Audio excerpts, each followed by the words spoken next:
Good evening, everyone. You're watching News Now right here on ET Now. I'm Mubina Kapasi, and here's the top story of today. 12 days after the Pulwama attack, India extracts revenge, and how. In the wee hours of this morning, India carried out non-military preemptive airstrikes across the line of control in an operation targeting Jaish-e-Mohammed, which was said to be planning more attacks in the country after Pulwama. Around 3:30 a.m., 12 Mirage 2000 jets dropped almost 1,000 kg bombs on terror camps across the LOC and destroyed them. The 21-minute-long operation destroyed Balakot, Chakoti and Muzaffarabad terror launch pads. The fighter jets struck the biggest camp of the Jaish-e-Mohammed, killing over 300 terrorists, including Jaish chief Masood Azhar's brother-in-law. In fact, this is the first time Indian Air Force jets have crossed the line of control since 1971. In his first address post the airstrikes, Prime Minister Modi assured the countrymen that India is in safe hands and the Union government would take measures to protect the country. Meanwhile, Pakistan Prime Minister Imran Khan held a meeting of the National Security Committee to review the situation after the airstrikes held early this morning. Dubbing the airstrikes as reckless and a fictitious claim, he said Pakistan shall respond at the time and place of its choosing. The swift action to avenge Pulwama is the big news on ET Now today. Credible intelligence was received that the Jaish-e-Mohammed was attempting other suicide terror attacks in various parts of the country. In the face of imminent danger, a preemptive strike became absolutely necessary. In an intelligence-led operation in the early hours of today, India struck the biggest training camp of the Jaish-e-Mohammed in Balakot. In this operation, a very large number of Jaish-e-Mohammed terrorists, trainers, senior commanders, and groups of jihadis who were being trained for Fidaiin action were eliminated. This facility at Balakot was headed by Maulana Yusuf Azhar, alias Ustad Ghori, the brother-in-law of Masood Azhar, chief of the JEM. This non-military preemptive action was specifically targeted at the Jaish-e-Mohammed camp. The selection of the target was also conditioned by our desire to avoid civilian casualties. We expect that Pakistan lives up to its public commitment and takes follow-up action to dismantle all JEM and other camps and hold the terrorists accountable for their actions. And Prime Minister Modi reacted to the IAF strikes in the early morning. In a rally in Churu, Rajasthan, Modi said that India is in safe hands and added that he will never let the country down. He'll never let the country stop. Listen in. मैं देशवासियों को विश्वास दिलाता हूं कि देश सुरक्षित हाथों में है और चुरू की धरती से मैं देशवासियों को फिर से एक बार 2014 के मेरे इन शब्दों को मां भारती के वीरों को नमन करते हुए आज मैं फिर से दोहरा रहा हूं। सौगंध मुझे इस मिट्टी की,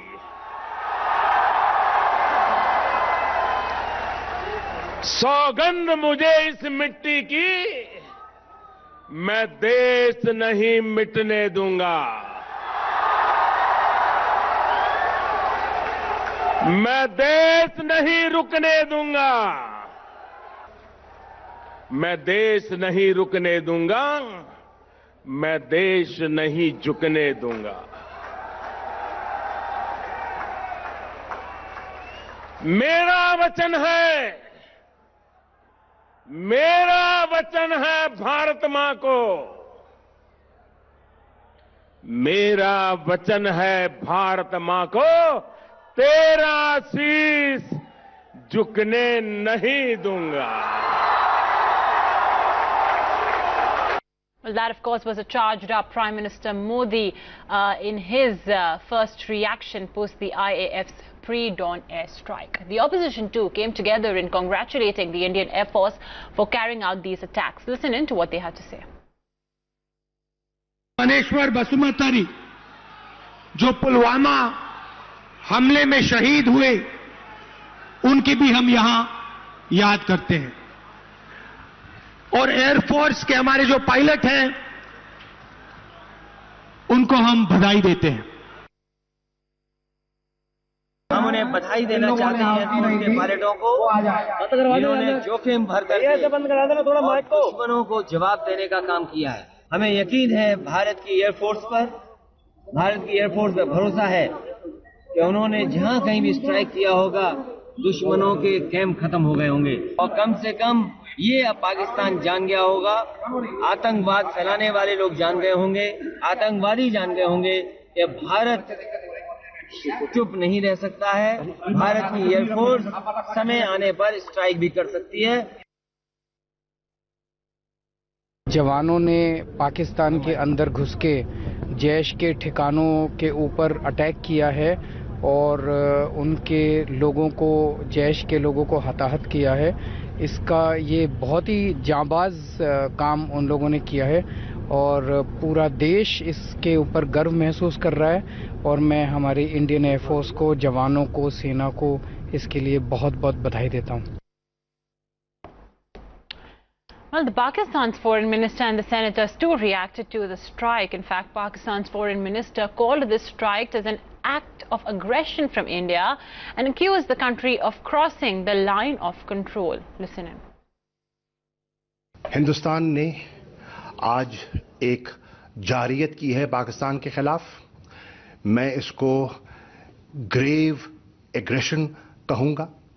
हमने बारहा उनको ये कहा, हमने दुनिया को हम मुत्तले करते रहे कि ये हरकत हो सकती है, लेकिन उन्होंने आज पाकिस्तान के खिलाफ जारियत की है। नंबर 1, ये लाइन ऑफ कंट्रोल की वायलेशन है, इसको मैं लाइन ऑफ कंट्रोल की वायलेशन तस्वर करता हूं और पाकिस्तान एक मुनासिब जवाब का हक और राइट टू सेल्फ डिफेंस रखता है। Well, Times Now Swati Joshi takes us to the strategy room, explaining how exactly the Indian Air Force conducted these airstrikes at Balakot. Swati, take it away. A preemptive non-military strike, absolutely necessary. That's how the Foreign Secretary, the Government of India has described this strike. India has hit back. There was a specific targeting of the terror camps across the border. Now, let us take a look at some of the inside details that we here in Times Now managed to access. The sequence of events, how this entire operation was carried out.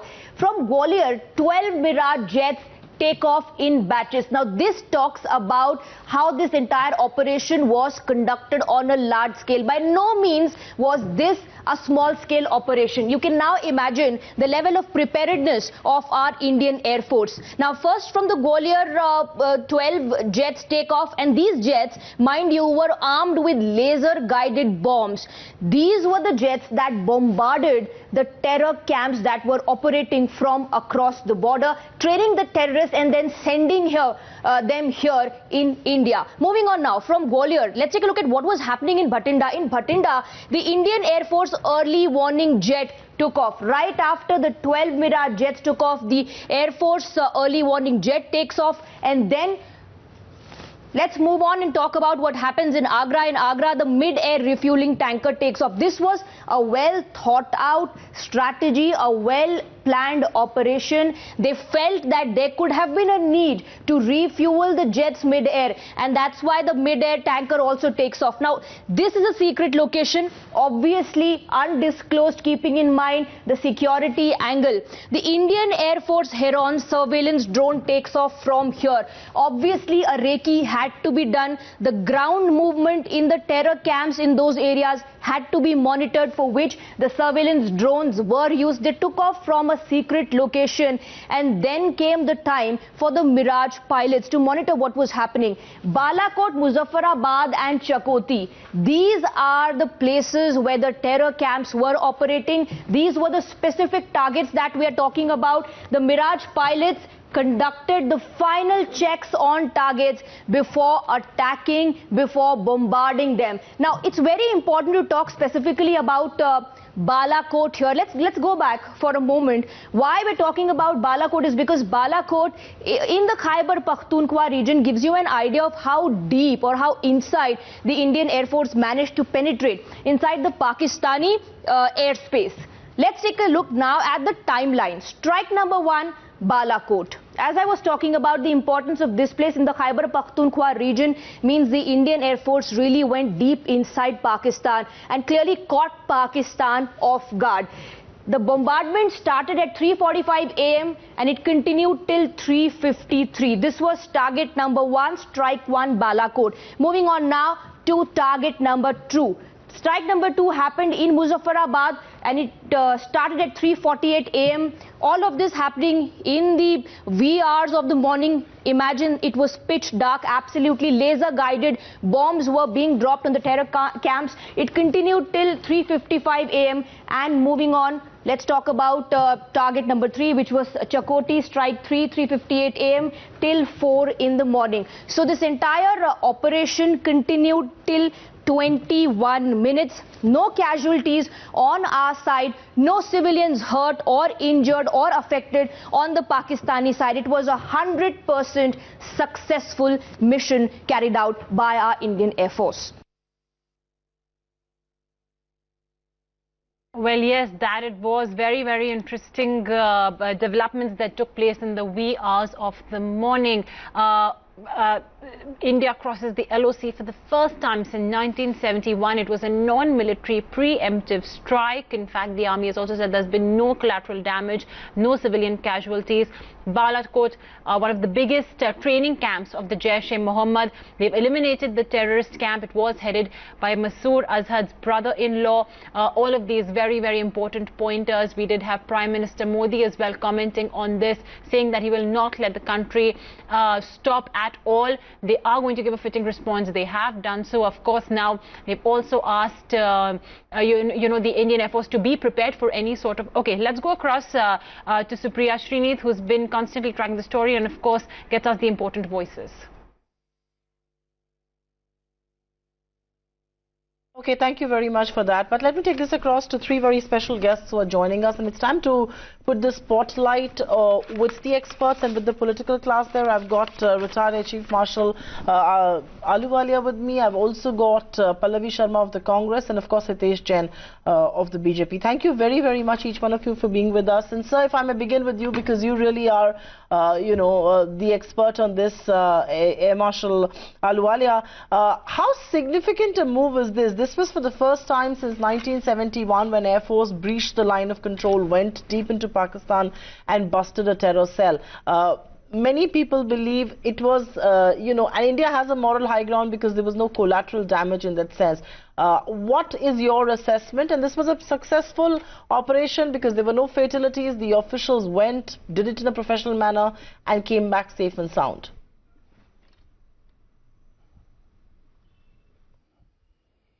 Yes, indeed. It was a very professional manner in which this was conducted, and it was not only coordinated by the Air Force, but it was coordinated through the intelligence agencies with having supplemented the information from the air with information from the ground. And only then it can be successful if you have hard intelligence to indicate exactly where the terrorist camps are, exactly where the terrorists are being trained, and get an 8-figure GRF point where you can actually precisely deliver your weapons. To be able to do that, you need to know exactly where the target is. That is one aspect of it. The second aspect, and very importantly, is the conduct of the operations by the Mirage 2000 of the Indian Air Force. It was precisely conducted. Every target was nominated clearly. Every target objective was achieved. It was in the dark, pitch dark, at about 3:30 in the morning. It was very dark, and yet they had to fly very low level to evade the radars, and so that they are not identified or picked up, so that there's no resistance from the Pakistani Air Force.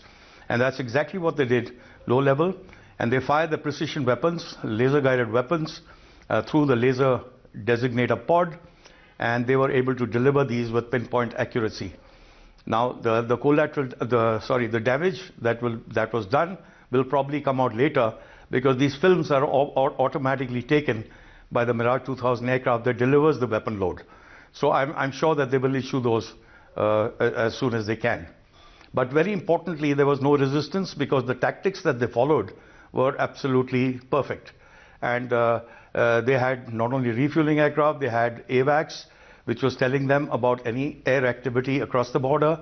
It had the Heron, which was doing the battle damage assessment and also indicating if there's any movement in the target area. That information was flowing real time to the control centers and to the pilots in the cockpit. So all in all, it was very well conducted, and I might say that perhaps air power, the utilization of air power, is the best option available under these kind of circumstances, because if you notice, they did not hit any military targets, they did not hit any other civilian targets or anything like that.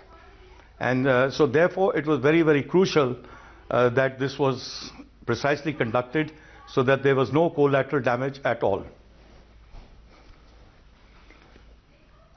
No, absolutely. And I think it's the precision of the attack that is being lauded by everybody, and how professionally it was carried out by the Indian Air Force. And, you know, whether it's weaponry or whether it's strategic tactics, India is at a much, much better advantage and strategically and superiorly placed as compared to our neighbors in Pakistan. But let me take this across to the politicians on the show, and I will come back to you in just a minute, Sir Ahluwalia. Hitesh Jain, India's Foreign Secretary, very carefully, in a very calibrated message, categorically stated this was a preemptive non-military strike aimed at the JEM camps. You know, there was no collateral damage, no civilian casualties.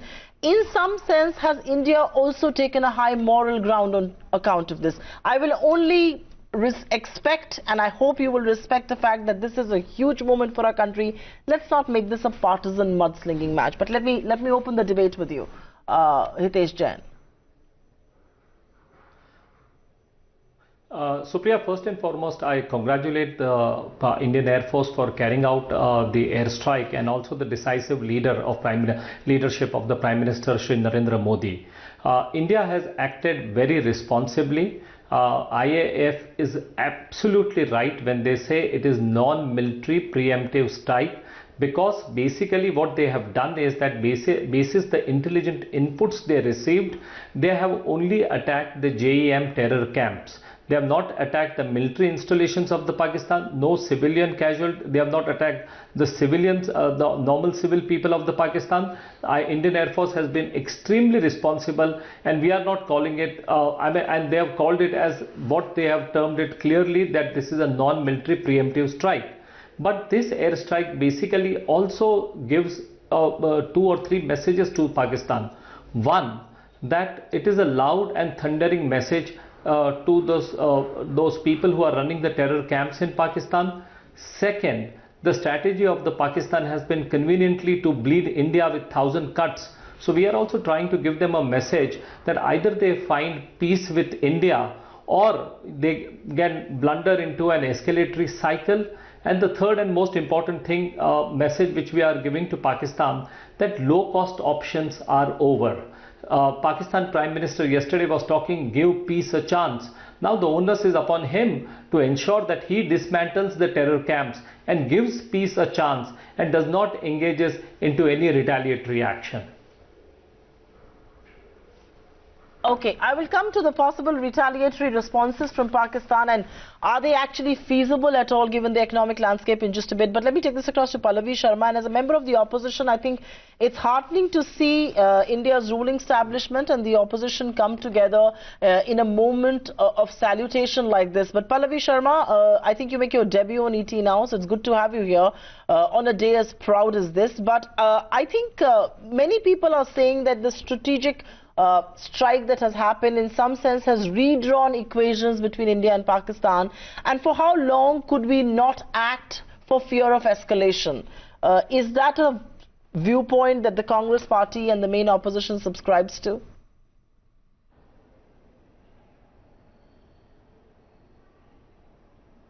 Supriya, first and foremost, thank you for the warm welcome. I've been on ET now before, but it's an honor being with you on the debate for the first time. Second, Supriya, just not getting into a political mudslinging match. Today is a moment of pride and honor for all the citizens of this country, irrespective of which political party we belong to, irrespective of what our ideologies are. The Congress party, first and foremost, salutes the valor and the gallantry act that the Indian Armed Forces, especially the Indian Air Force, has conducted today. Also, I think I would have appreciated the fact that the BJP, my friend from the BJP, instead of praising Mr. Modi, would have actually praised the Indian Air Force first. Nevertheless, I don't want to get into any political battle with him.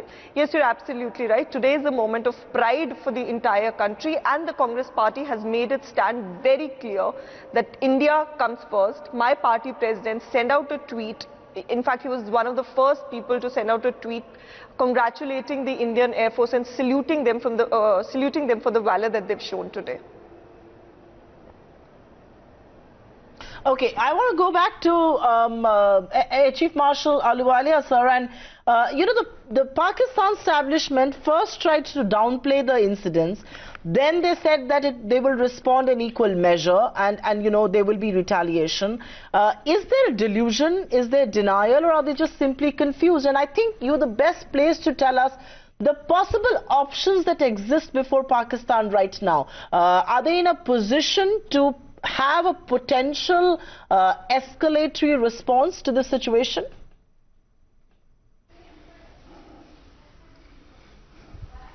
See, you must understand very clearly that Pakistan has generally been in a state of denial. Whenever there's something like this occurs, for the sake of their home audience, they try to make a scene that nothing much has happened. The reasons for this are very simple, that if they are not able to restrict the attacks that have been carried out or neutralize them in any form or manner, that hurts their prestige and pride, and in front of their home audience, they don't look so good. So that is very important. Next point is that they don't wish to climb the escalatory ladder. That means you don't want to escalate it into an all-out conflict. So they prefer to keep quiet rather than go into an all-out conflict. As you're aware that probably the conventional warfare, if we have any with Pakistan, they will be in dire straits. They are in economic shambles. They've gone with a begging bowl all over the place. They've got problems, same problems. Terrorist attacks on the Iranian border, Iranian side. They've got problems on the Afghanistan border, and now problems on the eastern side, that's India. So as a consequence, they are in no position, neither would they want to take the option. If I might go to the next step that you might be asking, what are the options for them? The options for them are very simple. Number one, they will not want to strike India because we did not strike any of the military bases. We did not strike we did not have any collateral damage. So we went only for a preemptive strike against those people who are terrorists and who had threatened to come back to India and cause this kind of infliction and injury. So therefore, there's no chance of them, that's what I feel, in all probability, they will not want to do an attack on India. That is point number one. And point number two is that we still have to be cautious, we still have to be prepared. So the armed forces are going to be in full operational readiness. The Army, the Air Force and the Navy, if I might say so. The number four factor is, it's very important for all of us, all of our forces, especially across the LOC where people can come in very easily, they must be on guard. They must up their security apparatus, there must be proper surveillance, and they must be cautious and actively involved in keeping their guard up. Also the Air Force bases, because this has been struck by the Air Force. The Air Force bases, especially in the north, will have to be probably raised the alert level. So that's what the situation looks like at this moment. This is my perception. Right. Hitesh Jain, I can't borrow more time from the next show, but I'm going to take comments from all of you on this. And Hitesh, is it a little unwise and a little too optimistic of us to expect this is the last of what we've seen? I understand that Pakistan is in a very precarious economic and fiscal position and may have gone to the IMF with, asking for a bailout package. But remember, Pakistan has also had the tacit backing of China all along. Of course, today China envoy, at least in India, has said that there should be restraint shown by both sides, and that's a change in position of sorts that we are seeing, not a very hardened position that they've taken previously. But are we going to be, it is unwise to expect that this is the last of what we've heard?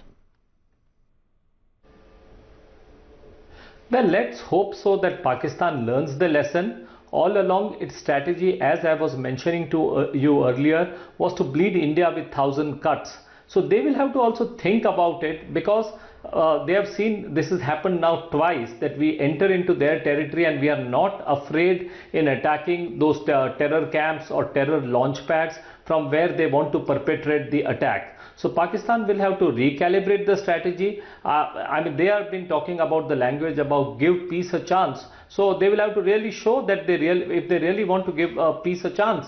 So let's, we hope that Pakistan learns from that. But as Mr. Ahluwalia said, that I think the armed forces will always be in the stage of preparedness to deal with any kind of action if Pakistan intends to take against India. Okay, very quickly, Pallavi Sharma, I want you to respond to one important question that a lot of people are talking about, and that is, it's all very good to thump our chest and, make large noises about this, but India is also going to be in the throngs of an election cycle very soon. And many people believe that sort of uncertainty is never good in a period when there is altercation that we may face or with our enemies on one border. How much of a significant fear or concern that you really believe that is going to be?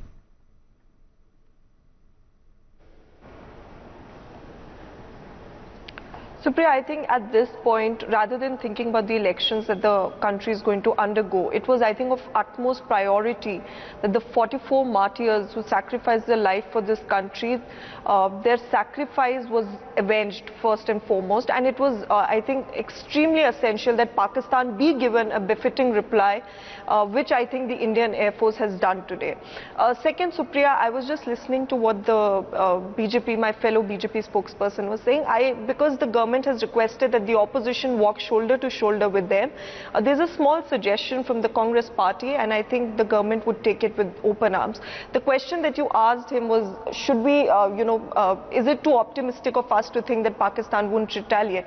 There's one precautionary step, though, of course, Supriya, that we can take, and that is what the Congress party has repeatedly been saying. Please do not politicize the armed forces of this country. I mean, chest thumping is good to a certain extent. Making movies over armed forces and politicizing it is good to a certain extent, but it's better if the armed forces of this country are left to do their job and are kept away from the politics of this country, since it has been happening to, since the origin of this country. We've always kept our armed forces out of the politics, and I think that is how it should be. That's an interesting point that you make, because that was going to be my last question to Air Chief Marshal Ahluwalia, sir. And sir, I think some amount of chest thumping is warranted, some amount of chest thumping is important, but a lot of it happens on account of addressing our domestic audience, especially, and domestic constituents, especially because we are so close to general elections. But would you strongly advise against it? Is there any point in rubbing Pakistan's nose in the ground, or is it better to do our job, let our actions speak, and let the armed forces then take the onus for the rest?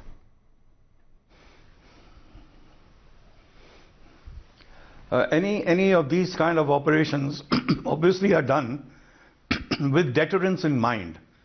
We want to deter the adversary from carrying out any adventurous attack that they might wish to do. So what is deterrence? Deterrence is to indicate to them, number one, we have the political will to carry out attacks and punish you for what you have done, for your actions. Number two, we have to have the capability in terms of platforms, in terms of precision attacks. We can do it from the ground, but I believe that from the air is much easier with the least amount of risk to your forces. So these are the factors that you consider when you carry out these kind of operations, and you must ensure that this deterrence, this action to deter your adversary from carrying out any kind of attacks on you are stopped. And I think this is what you have to look at. And I think bravado and, pushing up the pulse rate very high and creating a storm, I think that is no good for either side. Because everybody in the final analysis wants peace, wants to live in harmony, wants its people, the nation wants its people to have a good quality of life and be happy. So that's what we intend to do, and that's the way we should look at it. Politicizing the armed forces is the worst act that you can have in any country, because the armed forces have a job to do. The armed forces are honest, the armed forces are loyal, and the armed forces owe their allegiance to every citizen of this country, and they take orders from the government that is in power at that time. And I think these things should be made clear, and neither should you have any armed forces coming up on TV, especially the serving officers, and talking about any kind of political affiliations. Right. No, I think that's a very, very important word of caution and word of advice that's coming in from somebody who served in the Indian Armed Forces. But on that note, completely out of time here, it is indeed a proud moment. India is not going to sit back and take terror strike its soil all by its own. We will strike back decisively, without any civilian casualties and without any altercation with the Pakistan military or army so far. Yes, we've bombed, but we've bombed the JEM big terror camps, the ones that were taking and training Fedayeen to attack our soil and our men in uniform. On that note, completely out of time on this edition, we take a quick breather. There's plenty more that's coming up right here on ET Now. Stay with us.